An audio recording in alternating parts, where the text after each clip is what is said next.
Hola, soy Ignacio López, ingeniero industrial, tengo 43 años y he dedicado los últimos 15 años de mi vida a una profesión que es el análisis de mercado, tanto nacional como internacional.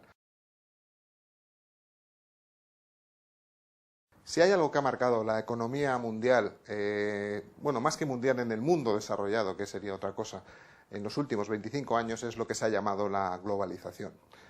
La globalización, que si bien ha traído aspectos muy positivos para el mundo desarrollado, como es la mayor época de prosperidad que ha vivido la humanidad en los últimos, vamos, yo diría que en toda su historia, tiene una cosa muy mala y es lo que está pasando ahora, y es que cuando las cosas van mal para todos y para todos a la vez.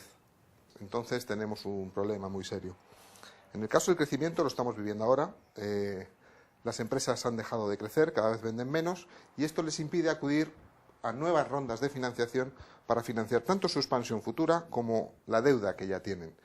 En el caso de los países, cuando se detiene el crecimiento y se empieza el retroceso, como estamos viendo ahora, lo que ocurre es que los ingresos vía impuestos, tanto de las empresas como de impuestos como el IVA o otro tipo de impuestos indirectos, hace que desciendan muchísimo los ingresos del Estado y a la vez aumenten muchísimo sus gastos como consecuencia del aumento del desempleo que hay que cubrir, como consecuencia del aumento de la delincuencia que necesita que haya más policías en la calle, los costes de la justicia se disparan, es decir, el déficit público se dispara.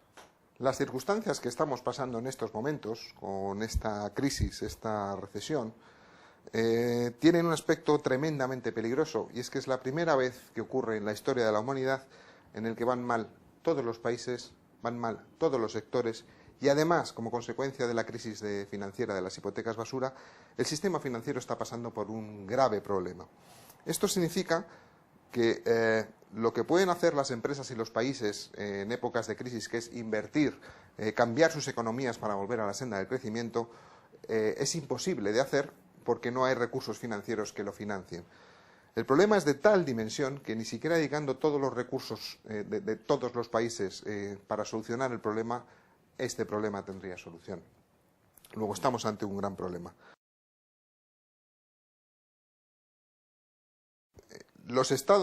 Todos los estados del mundo occidental, vamos a pensar en los primeros 50, en los 50 países más ricos del mundo, ya en el año 2009 van a incurrir en unos déficits públicos que van a estar, casi todo el mundo está de acuerdo, que superior al 10%, entre el 10 y el 15% ya en el año 2009.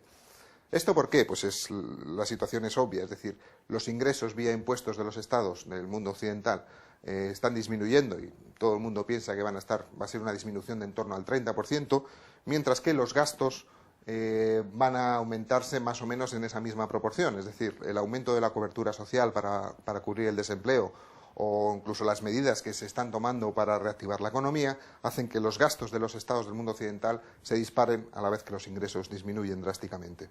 ¿Esto qué consecuencias trae?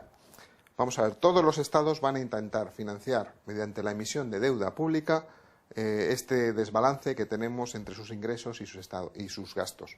Y todos los países del mundo lo van a hacer a la vez, y es en la segunda mitad del año en el que estamos, el año 2009. Es imposible, no hay recursos para todos, con lo cual va a haber muchos estados que van a emitir deuda pública, no va a ser cubierta, es decir, no hay otros países que inviertan en la deuda pública de países como Grecia, Irlanda o España, con lo cual vamos a tener un problema, es decir, no podremos financiar este desbalance que tenemos en las cuentas públicas. Bueno, ¿y todo esto en qué se traduce? ¿Qué es lo que va a pasar en el mundo? Desgraciadamente, siempre pasa que los países más pobres son los primeros y los grandes perjudicados. Y la situación que vamos a vivir en África y en América Latina probablemente sea absolutamente desastrosa.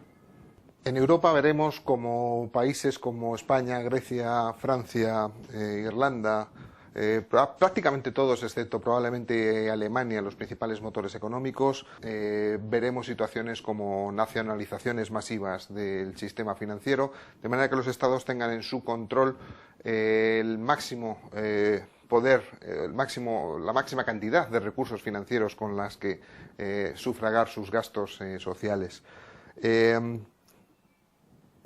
Veremos también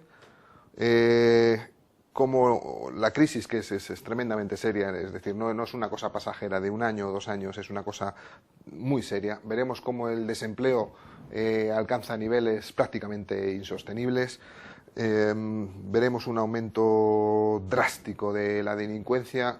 Veremos cómo el Estado no podrá sufragar lo que le está pidiendo la población, que es mayor seguridad, mayor cobertura del desempleo, mayores facilidades para pagar la casa o alquilar la casa, y entraremos en una dinámica, en un círculo vicioso en el que el Estado cada vez tiene menos recursos, cada vez gasta más, y los mercados financieros, repito, como consecuencia de que esto está pasando en todos los países a la vez, no podrán acudir al rescate para financiar la deuda pública de los principales países del mundo occidental.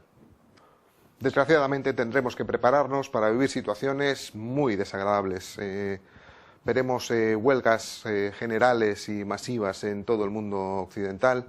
Veremos un aumento atroz del racismo y de la xenofobia. Vamos a meternos en una dinámica que sin duda llevará a la convocatoria de elecciones anticipadas en prácticamente todos los países del mundo occidental, que van a verse absolutamente incapaces de manejar bajo las actuales reglas del juego la crisis que nos viene encima. Soluciones como la devaluación de la moneda, que ha sido un arma que han utilizado muchos países en el pasado para salir de sus crisis, ya dejan de tener sentido, con 2 monedas prácticamente únicas en el mundo, que es el dólar y el euro. No es posible devaluar una de las dos, porque además como tanto en la zona euro como en la zona dólar tenemos el mismo problema, estaríamos entrando en una carrera sin sentido. Luego estos instrumentos que se utilizaron en el pasado para salir de las crisis ya no sirven, ya no tienen sentido en un mundo global. Lo que no tengo ninguna duda es que estamos ante un cambio radical del sistema en el que tenemos que vivir. Entonces podemos hacerlo de 2 maneras: dejar que lleguemos, tras una serie de situaciones muy trágicas, a ese cambio radical del sistema, o podemos intentar hacerlo de la manera más ordenada posible y con el menor número de víctimas durante este proceso de cambio. Esto es tremendamente difícil con el sistema político que tenemos, es absolutamente difícil. Nadie sujeto a una elección cada 2 años, cada 3, cada 4, puede tomar las medidas necesarias y además coordinadamente con el resto de los países para sacarnos de este atolladero en el que nos hemos metido. Pero es que si hacemos el análisis desde el punto de vista cualitativo, está claro que esto tenía que pasar. Es decir, no es justo, no es sostenible que el 20% de la población mundial tenga más del 85% de la riqueza, y todo lo que no tiene sentido acaba por caer, acaba por explotar. Ha pasado siempre. Además, tenemos que darnos cuenta de que si toda la generación, digamos los que tienen ahora menos de 65 años, seríamos la primera generación en la historia de la humanidad que no ha sufrido un gran problema. Hablo de guerras mundiales, epidemias, crisis. La primera en la historia de la humanidad que no ha tenido ningún problema. Me temo, desgraciadamente, que este es el problema que nos va a tocar vivir a todos los que tenemos menos de 65 años y que no hemos vivido esto ni por asomo. Por las buenas o por las malas, estamos abocados a un cambio radical del sistema en el que vivimos. Y dado este proceso de cambio, estoy seguro que lo que surgirá después de esto, a largo plazo, es un mundo sin duda mucho más justo, donde haya menos diferencias entre los ricos y los pobres, un mundo donde los valores de la felicidad, las pequeñas cosas, sean las que primen nuestra vida, un mundo menos consumista, menos contaminante, más de acuerdo con la naturaleza. Estoy convencido de que no sé cuánto tiempo tardaremos en llegar a ese mundo, pero sin duda es el que viene y es el que nos toca construir a partir de estos momentos. Nada más, desearles simplemente mucha suerte. Espero haberme equivocado en todos mis análisis, espero de verdad haberme equivocado en mis análisis, pero necesitaba decirlo puesto que mi profesión es realizar este tipo de análisis. Llevo 15 años haciéndolo y creo que no me estoy equivocando. Mucha suerte a todos.